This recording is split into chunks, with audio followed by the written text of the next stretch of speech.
Namaskar. I am Biswajit Banerjee, and it's a real privilege to be sharing information with you in this training video as your trainer. We have already covered essentials of individual household toilets and community toilets in our earlier videos. You can always check up with those videos in the link given on your screen. In this video, we will talk about public toilets and discuss why are public toilets important, where should these be constructed, technical details and financial provisions for public toilets, and most importantly, operations and management of public toilets with success stories.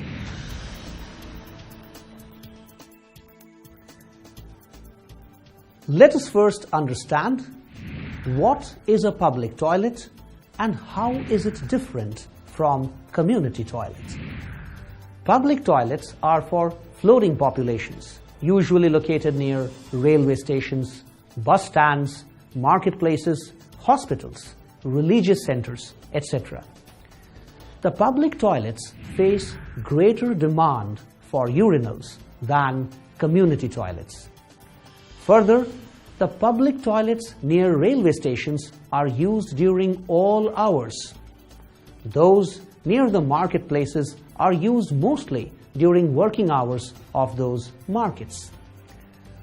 Public toilets serve the needs of whoever happens to be passing by, whether a local or a stranger, and hence is called a public toilet. A community toilet, on the other hand, is a toilet that is used by members of a community that reside in the vicinity of the toilet blocks. Public toilets are typically found in very poor conditions. They are not clean, are in a state of disrepair, and feel unsafe. Hence, people would rather use open spaces instead of such public toilets.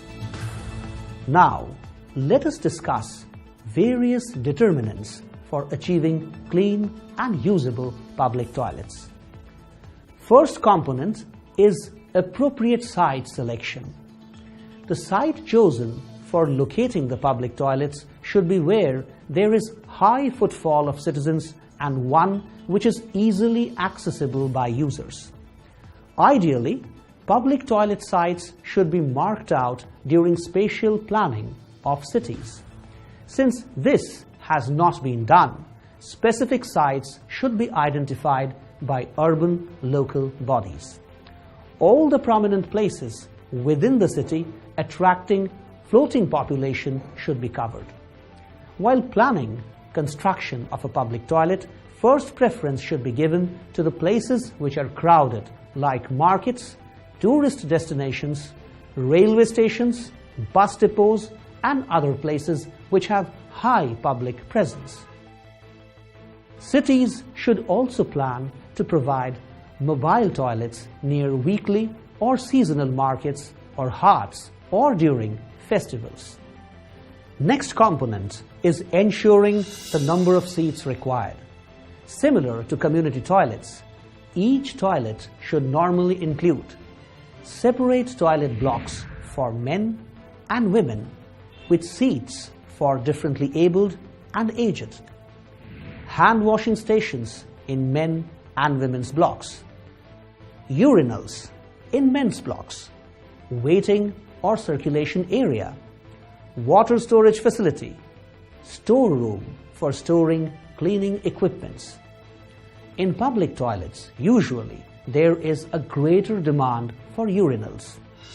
The estimation of number of seats should be done after assessing the number of people visiting the area and understanding the peak hours.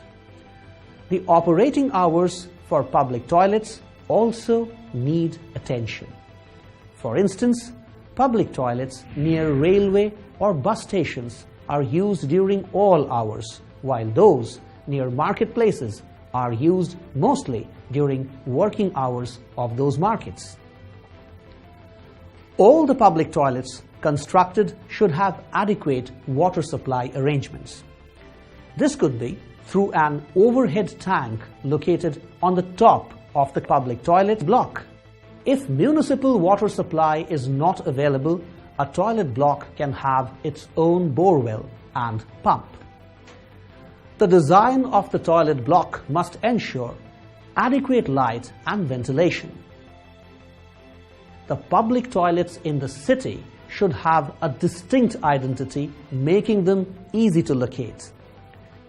The city should also erect wayfinding signage before 30 meters of the toilet on all approach roads. This would help users to locate the toilet easily. Now let us discuss the financing of public toilets. Under the Swachh Bharat mission, there is no central government incentive support for the construction of public toilets. The states and urban local bodies should identify suitable land and could leverage this land and advertisements to encourage the private sector to construct and manage public toilets through a PPP agreement. We have to use innovative means for the capital and operating expenses of public toilets. ULBs could approach all major corporates having their offices or factories in and around the city for capital contribution towards creating public toilets.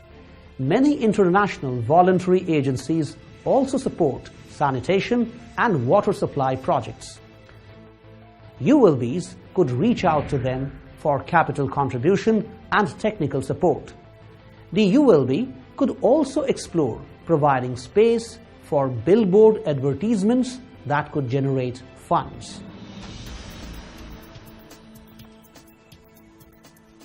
The operations and maintenance expenses of public toilets could also be met out by levying user charges.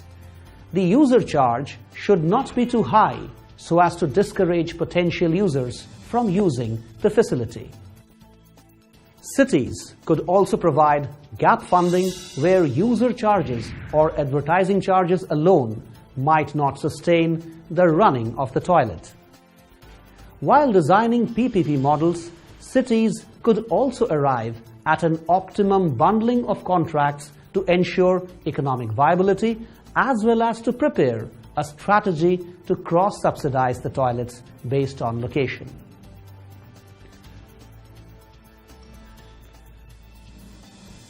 Cities could choose the functional modalities that best serve the requirement. Some PPP models charge for use of urinals while some do not. But the most important aspect is that a clean toilet is ensured for the user.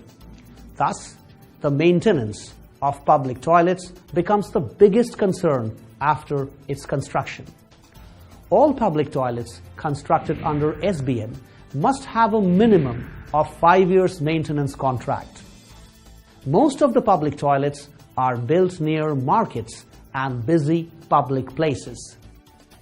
Standard operating procedures for operation and maintenance of public toilets that also include cleanliness benchmarks should be prepared and included in contracts and shared with all stakeholders. Such cleanliness benchmarks should also be placed in the public domain so that users are also made aware on levels of cleanliness that they should expect. Cities should prepare a monitoring plan and assign responsibilities to zonal and ward staff. With an efficient citizens' complaint system, the feedback from citizens should also be considered as a monitoring tool and could be linked to payment of contractors. Details like toilet cleaning schedules, cleanliness standards, user charges, maintenance of register of users, provision of internal monitoring should be included in the contract agreement. Strict penalty clauses on violation of agreement should be laid down.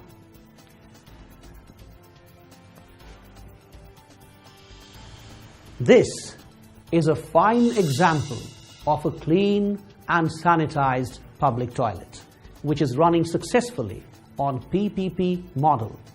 Users pay for the use of the toilets, but use of urinals is free. The entrance to the facility is common and then bifurcates into segments for men and women. There is a ramp on the entrance of the facility and a railing for the differently abled people. Proper care is given in choosing the design of the structure. It gives users full privacy and there are adequate facilities. Wash basins have been provided and there is a liquid soap for hand wash. There are paper towels as well. We have now reached the final part of this training video. No credits for guessing that it's time for the quiz. Are you ready for the challenge? Okay, let's go.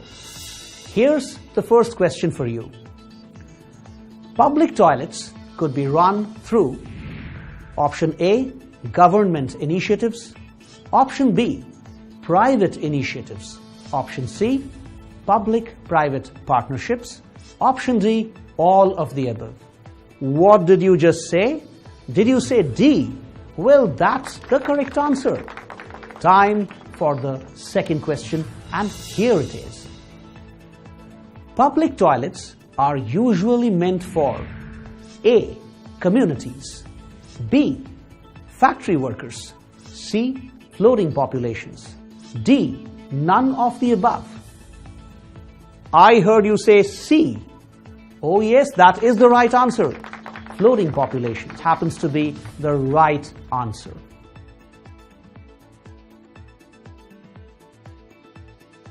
Let's now move on to the next question.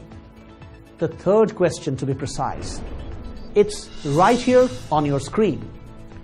The public toilets are to be maintained A, casually, B, professionally, C, semi-professionally, and D, none of the above.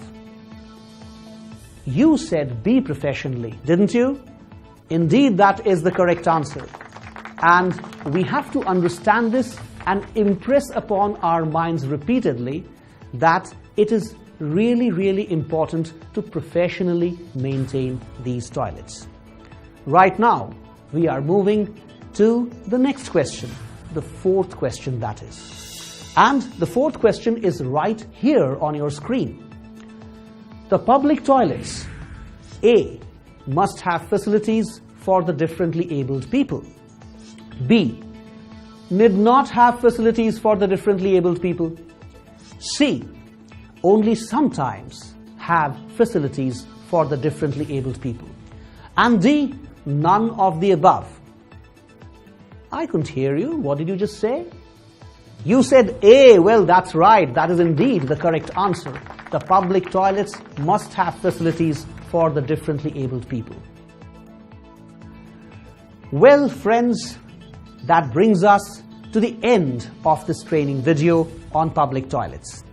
I believe you have picked up essential bits of knowledge that you would be putting to good use. For more information, please visit the website www.nbccindia.gov.in. I shall catch you again in the next video. Till that time, goodbye and take very good care of yourselves.